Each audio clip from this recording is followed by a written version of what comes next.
Students of CBSE board class 10th and class 12। बच्चों, जैसा कि आप सब जानते हैं कि आप सबके एग्जाम्स खत्म हो चुके हैं, कॉपी चेकिंग भी कंप्लीट हो चुकी है, ठीक है। अब रिजल्ट को लेकर के जो नए डेट्स आ रहे हैं और काफ़ी सारे रीजंस की वजह से बच्चे बहुत ज़्यादा स्केर्ड हैं, डरे हुए हैं। तरह तरह के प्रॉब्लम्स उनको सता रहे हैं, जैसे ग्रेस मार्क्स हो गए, मॉडरेशन हो गया, कई चैनल्स पे उनको बता दिया जाता है कि नहीं लग रहे हैं। तो इस वजह से अब जिन बच्चों की बॉर्डर लाइन पे उन्होंने लिख के लाया है, जैसे 20 है, 22 है, तो बच्चे डर जाते हैं कि क्या हम पास होंगे कि नहीं। हालांकि मैंने आपको काफ़ी सारे रिजल्ट शीट्स दिखाए थे जिसमें बच्चों को 23 दे करके पास किया गया था। तो देखो 38 लाख बच्चे अपियर हुए थे, जिसमें 10th के लगभग 21 लाख से ज़्यादा और 12th के भी 16 लाख के आसपास के बच्चे थे। तो मॉडरेशन पॉलिसी लगी है, मैंने आपको दिखाई थी। और ग्रेस मार्क्स में बेटा 5 से 15 नंबर तक टोटल मिल जाते हैं बच्चों को, क्योंकि सीबीएसई पर पासिंग परसेंटेज बहुत ज़्यादा अप करने की कोशिश कर रही है। तो आपकी जितनी नीड है 5 से 15% में आपका ग्रेस मॉडरेशन दोनों लग जाएगा, ठीक है। और इस बार कोशिश सीबीएसई की है कि रिजल्ट एक साथ निकाले। अब ये तो जब रिजल्ट इशू होगा तो हमें पता चलेगा कि एग्जैक्टली कब निकला, लेकिन कोशिश सीबीएसई की है कि एक साथ 10th और 12th का निकाले। जितने स्टेट बोर्ड हैं उन्होंने सीबीएसई के साथ ही एग्जाम लिया था, रिजल्ट बहुत सारे स्टेट्स का आ गया। आप सब जानते हैं यूपी बोर्ड का भी आ गया, बट सीबीएसई की रिजल्ट अब तक इशू नहीं हुई है। तो सीबीएसई पे भी प्रेशर है।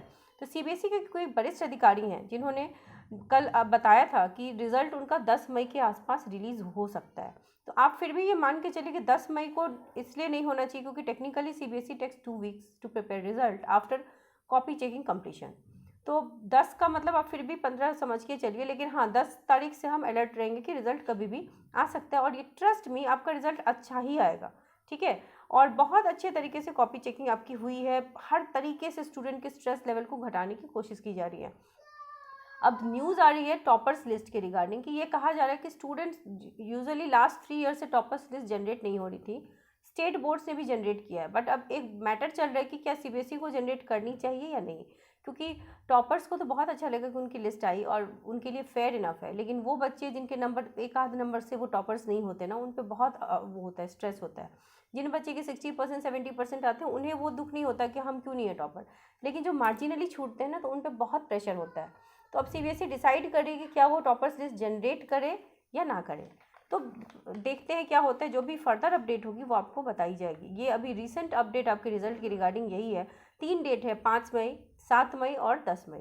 तो 10 मई में ये कहा जा रहा है कि सीबीएसई के अधिकारियों द्वारा ये पुष्टि किया गया कि कॉपी चेकिंग हो गई है, रिजल्ट फॉर्मेशन होना शुरू हुआ है। तो लेट अस होप कि आपका 10 मई तक रिजल्ट आएगा। 10 मई से 15 मई के बीच उस वीक में हम एक्सपेक्ट करेंगे कि रिजल्ट आपका कभी भी आएगा। जब भी आएगा आपको मैंने बता दिया है कि जो वेबसाइट होती है उसके क्रैश होने का बड़ा डर रहता है। तो सीबीएसई ने डिजी लॉकर का भी ऑप्शन आपको दिया है, एसएमएस का भी ऑप्शन दिया है आपको। और एक बहुत अच्छी बात हुई है प्रैक्टिकल वालों के लिए। इससे पहले क्या होता था ना, जब भी कोई बच्चा प्रैक्टिकल में फेल होता था तो उसको थ्योरी प्रैक्टिकल दोनों का एग्जाम देना पड़ता था। बट इस बार नया रूल ये बना है कि आपको अगर कोई बच्चा प्रैक्टिकल में फेल है तो उसका सिर्फ प्रैक्टिकल का एग्जाम होगा, थ्योरी का एग्जाम नहीं होगा। ये बहुत स्ट्रेस रिलीफ करने वाली बात है, क्योंकि देखो प्रैक्टिकल तो बच्चे देने को रेडी होते हैं क्योंकि स्कूल में होता है। इन थ्योरी जो है ना वो दूसरे स्कूल में देखना उनको वो नहीं लगता कि थ्योरी फिर से देना, इट्स अ बर्डनसम टास्क, फिर से रिवीजन सारी चीज़ों का करना पड़ता है। तो ये एक अच्छी खबर है। और अगले साल से क्या होगा, इस बार तो आपके इम्प्रूवमेंट एग्जाम्स होंगे, कंपार्टमेंट होगा, लेकिन नेक्स्ट ईयर से कंपार्टमेंट इम्प्रूवमेंट के बदले एक ही एग्जाम होगा, वो होगा सप्लीमेंट्री एग्जाम। तो नए सेशन में काफ़ी सारे चेंजेस भी देखने को हमें मिलने वाले हैं in exam pattern, in everything. So wish you all the very best, stay updated with the channel. आपको जो भी इन्फॉर्मेशन मिलेगी वेरी ऑथेंटिक मिलेगी। So wish you all the very best. मेरा यही मानना है कि सारे बच्चे लगभग पास हो जाएं, और जिनके नंबर कम भी आए तो उनके लिए भी दुख की बात नहीं है, आप कंपार्टमेंट एग्जाम दे करके क्लियर हो जाएंगे। So all the very best to all my dear students.